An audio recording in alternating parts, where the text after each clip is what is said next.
Hello, today I'll be talking about Strawberry Fief by William Morris. This is a printed cotton textiles designed by Morris for curtains, drapes and loose covers for furniture. It was made during the Victorian period in 1883, and the design was inspired by Morris's memories of watching birds eating strawberries in his garden in Oxfordshire. He designed and produced it in his workshop in Merton Abbey, and he used the ancient technique of the indigo discharge method to print the cotton. The Victorian era was characterised by industrial revolution, the expansion of the British Empire and technological advancement. This led to items being mass produced in large factories, which really changed the working and living conditions of the time, which became hard. There was social division occurred, and this really created a split between the wealthy and the poor. This really filled Morris with concern.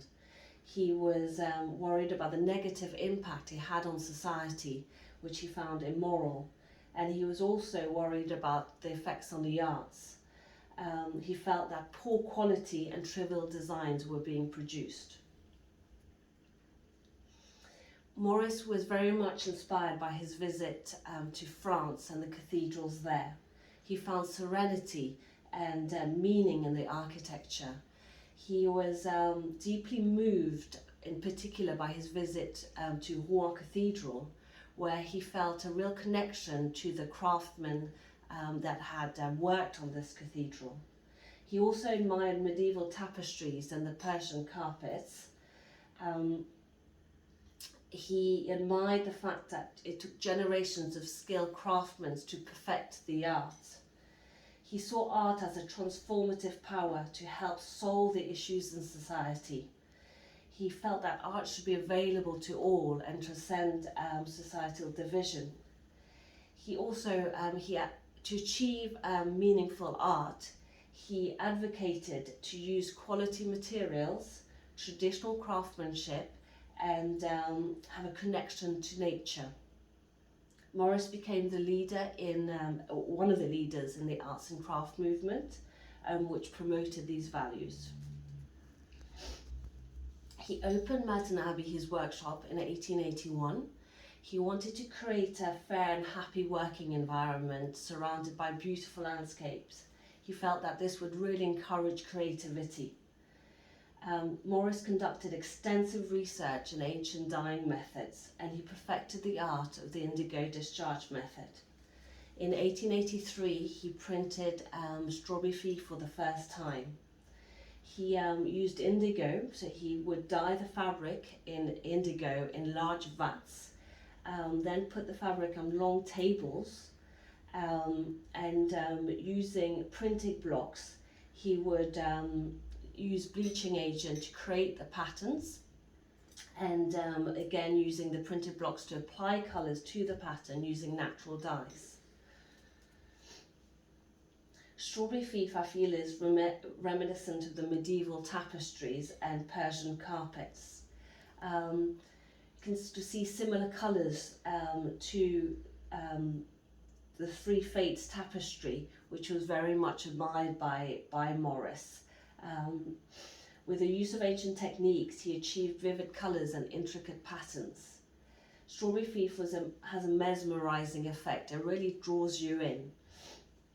It captures the beauty and of nature's simplicity of an English garden. I feel that Strawberry Fief transcends generations. It's still very much present in today's society. You still see the pattern in homes today.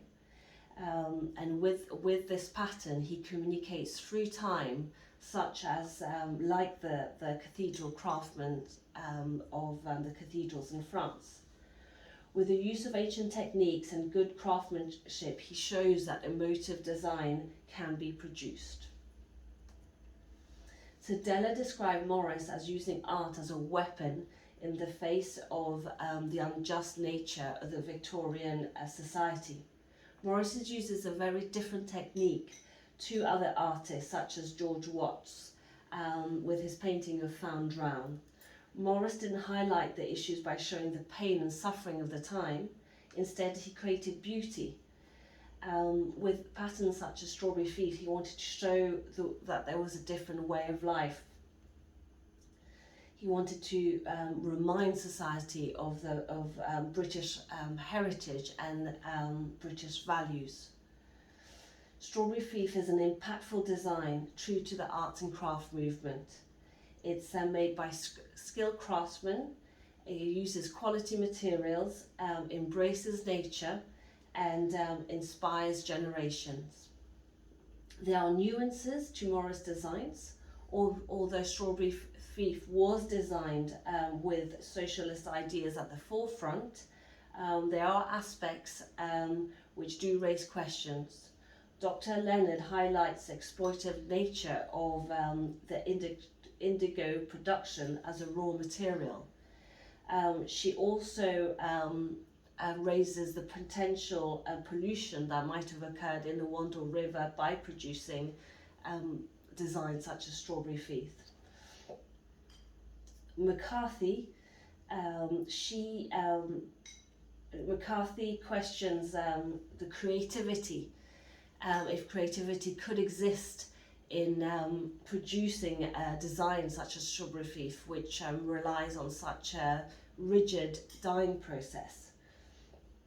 Parry highlights how expensive Strawberry Fief is, and which raises the question, was it actually available to the whole of society? However, this does not take away the fact that Strawberry Fief was and remains a design which embodies the values of the arts and craft movement, and that challenge the status quo. It, however, raises the questions whether socialism and capitalism can coexist. Thank you very much.